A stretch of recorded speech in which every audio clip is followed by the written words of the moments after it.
Hello दोस्तों, आज polity का सेकेंड क्लास है। हम लोग आज देखेंगे नागरिकता का प्रावधान। देश अपने नागरिकों को कुछ विशेष अधिकार देती है, उसे कहते हैं नागरिकता। जैसे Aadhaar card, PAN card, voter card, ये सब बनवाती है। उन्हें जो ये सब जिनके पास होता है तो वे भारत के नागरिक हैं। नागरिकता का प्रावधान भाग 2 में अनुच्छेद 5 से 11 तक है। नागरिकता का प्रावधान भाग 2, नागरिकता, सिटीजनशिप।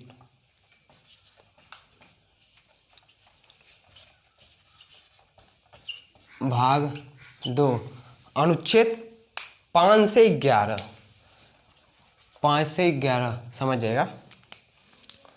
अनुच्छेद 5, अनुच्छेद 5, अनुच्छेद 5 क्या कहता है? संविधान के प्रारंभ में जब संविधान बन रहा था उस समय जो भारत में थे उनको नागरिकता दे दी गई। उसे कहते संविधान के प्रारंभ में दी गई नागरिकता। संविधान जब बन रहा था उस समय जो व्यक्ति भारत में थे उन्हें नागरिकता दे दी गई, उन्हें कहते हैं संविधान के प्रारंभ में नागरिकता। संविधान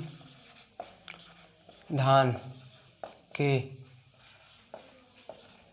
प्रारंभ में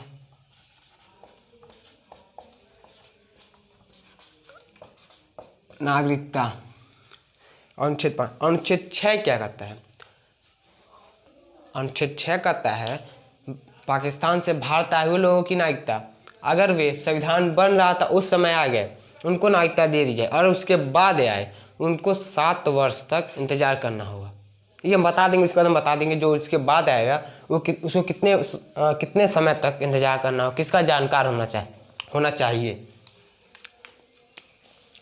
अनुच्छेद 6 पाकिस्तान से भारत आए हुए लोगों की नागरिकता। पाकिस्तान से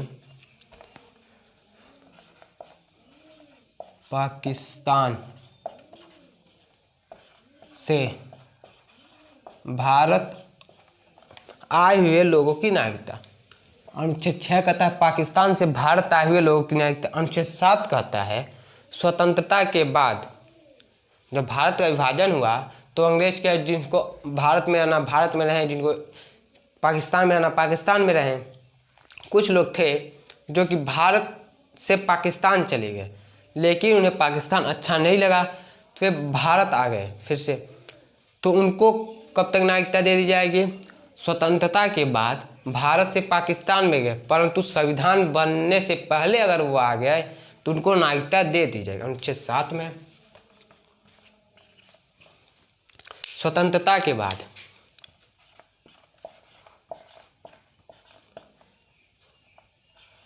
स्वतंत्रता के बाद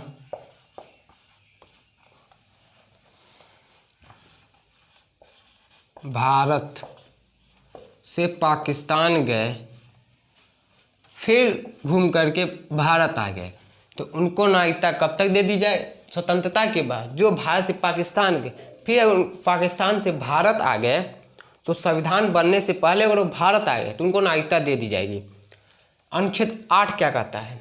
इस 7 है 8। अगर आप विदेश में भ्रमण के लिए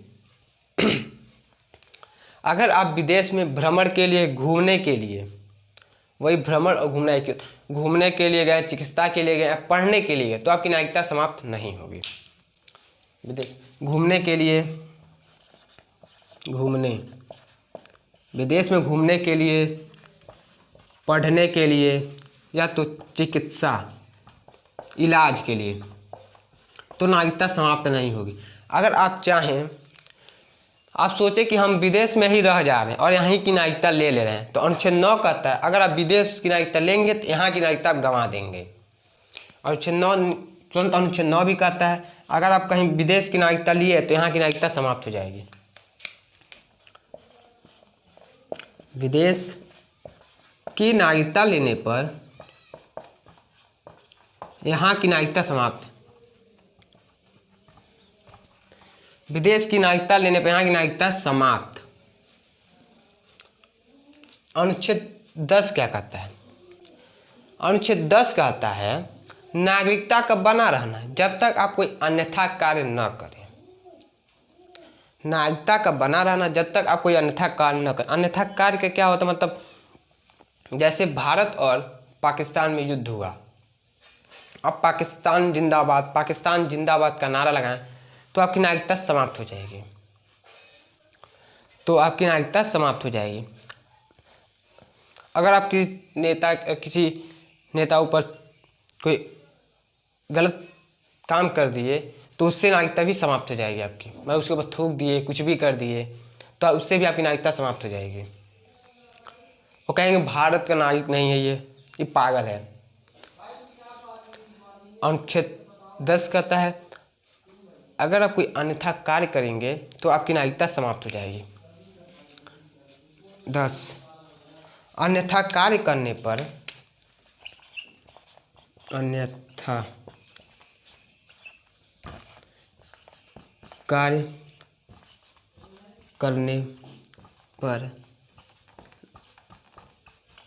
नागरिकता समाप्त हो जाएगी। देख लेते जल्दी से। भाग 5 संविधान के प्रारंभ में, संविधान जब बन रहा था उस समय जो व्यक्ति थे उन्हें नागरिकता दे दी गई। अनुच्छेद 6 में पाकिस्तान से भारत आए हुए लोगों की नागरिकता, जो पाकिस्तान चले गए पहले ही और सोचे पाकिस्तान से हम भारत आ जा रहे हैं तो उनको संविधान बनने से पहले ही आ जाना होगा। स्वतंत्रता के बाद जो भारत में थे वो सोचे थे हम पाकिस्तान में चले गए और पाकिस्तान में गए, फिर वो सोचे वहाँ से हम हिंदुस्तान में आ जाएं, तो संविधान बनने से पहले उन्हें भारत आ जाना होगा, हिंदुस्तान या भारत आ जाना होगा। अनुच्छेद 8 अगर आप कहीं विदेश में घूमने के लिए, पढ़ने के लिए या इलाज के लिए गए तो आपकी नागरिकता समाप्त नहीं होगी। अगर आप चाहें सोचे कि हम वहीं की नागरिकता ले लें तो आप अनुच्छेद 9 के तहत यहाँ की नागरिकता आप गंवा देंगे। अनुच्छेद 10 नागरिकता का बना रहना जब तक आप कोई अन्यथा कार्य न करें। अनुच्छेद 11 क्या कहता है, नागरिकता संबंधित प्रावधान संसद के गृह मंत्रालय के अंडर आता है। नागरिकता संबंधित प्रावधान संसद के गृह मंत्रालय के अधीन आता है।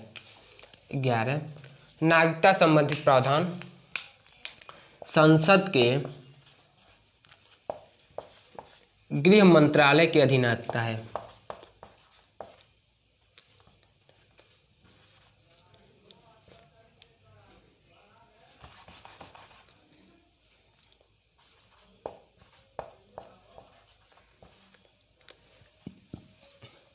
ग्यारह कहता है नागरिकता संबंधित प्रावधान वो संसद के गृह मंत्रालय के अधीन आता है।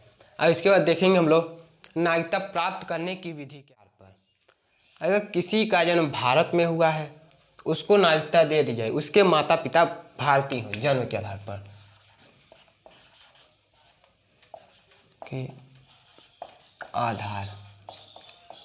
अगर किसी का जन्म भारत में हुआ है, ठीक है, और उसके माता पिता भारतीय हैं तो उसे नागरिकता दे दी जाए। ऐसा नहीं कि कोई विदेश से आया, भारत में जन्म ले लिया और उसे नागरिकता दे दी जाएगी, ऐसा नहीं। जन्म के आधार पर किसी बच्चे का जन्म भारत में हुआ है और उसके माता पिता दोनों भारतीय हैं तो उसे नागरिकता मिल जाएगी। माता पिता भारतीय हैं तो उसे नागरिकता दे दी जाएगी। दूसरा क्या कहता है, विदेश में जन्म लिया बच्चा भारत का नागरिक हो। दूसरा विधि कहता है विदेश में कोई बच्चा है और कोई बच्चा विदेश में जन्म ले लिया, उस माता या पिता में से अगर कोई एक भारतीय है तो भारत का नागरिक हो जाएगा। अगर कोई बच्चा विदेश में जन्म लिया है और माता पिता में से कोई एक भारतीय है तो उसे नागरिकता मिल जाएगी।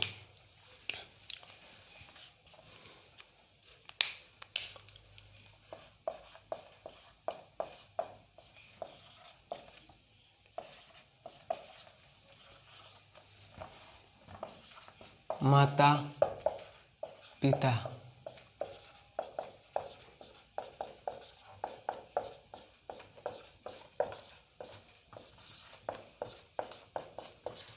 भारतीय है तो उसे नागरिकता दे दी जाएगी। बशर्ते विदेश में जन्म लिया बच्चा भारत का नागरिक होगा। अगर उसके माता या पिता में से कोई एक भारतीय है तो उसे नागरिकता दे दी जाएगी। जैसे शिखर धवन, शिखर धवन भारतीय है, कोई विदेश से शादी किया है तो उसका बच्चा भारत का नागरिक होगा। शिखर धवन भारतीय है और किसी विदेशी से शादी किया है तो उसका बच्चा जो होगा भारत का नागरिक होगा। और तीसरी विधि कहती है किसी हम दूसरे राज्य को अगर मिला लिए हैं, जैसे हम लोग सिक्किम को मिला लिए थे, अगर हम किसी दूसरे राज्य को मिला लिए हैं तो वहाँ के व्यक्ति कहाँ जाएंगे? वहाँ के व्यक्ति भी भारत के नागरिक हो जाएंगे। जैसे सिक्किम को हम भारत में मिला लिए हैं तो वहाँ के व्यक्ति भारत के नागरिक हैं। दूसरे राज्य को मिला लिए हैं, राज्य को मिला लिए हैं।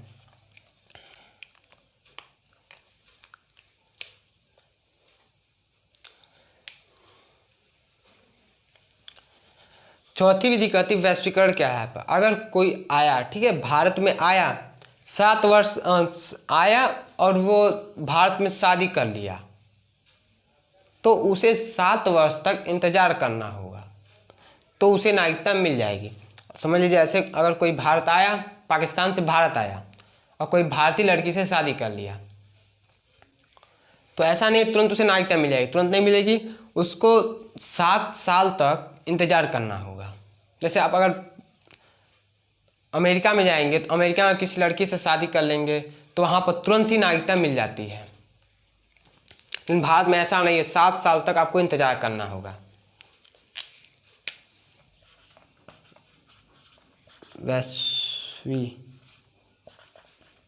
वैश्वीकरण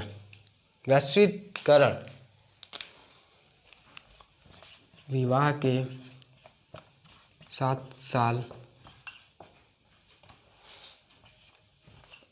बाद। चौथी विधि है। और पांचवी विधि क्या है? अगर आप किसी दूसरे देश में रहते हैं, आप भारत में आना चाह रहे हैं, ठीक है, और आपको 10 साल तक इंतजार करना होगा। भारत में अगर आप किसी दूसरे देश के हैं और आप भारत के नागरिक बनना चाहते हैं तो आपको 10 साल तक इंतजार करना होगा। और कला और संस्कृति में अच्छा जानकार होना चाहिए। कला और संस्कृति में, कला मतलब वैज्ञानिक का अच्छा जानकार होना चाहिए और संस्कृति मतलब भाषा की जानकार होनी चाहिए। इसे बोलते हैं देशीकरण। देशीकरण क्या था? देशीकरण, इसे बोलते हैं वैश्वीकरण, इसे बोलते हैं देशीकरण। ये कला संस्कृति के